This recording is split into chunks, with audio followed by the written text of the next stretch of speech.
Defiant football fans make their feelings known as the Green Bay Packers and Chicago Bears link arms in solidarity Thursday night. I'm sure you heard the chant throughout Lambeau, USA.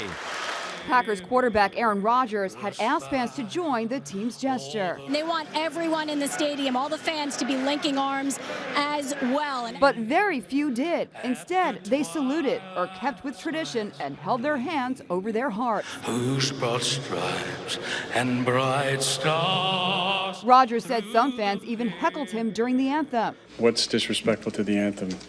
Yelling things during it or standing at attention with arms locked facing the flag?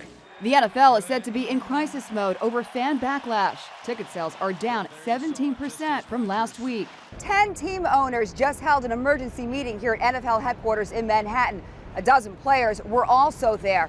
The owners are reportedly urging players to stand for the national anthem, but they will not force them to do so. USA! USA! No team wants to see this. A jersey-burning party in Boston.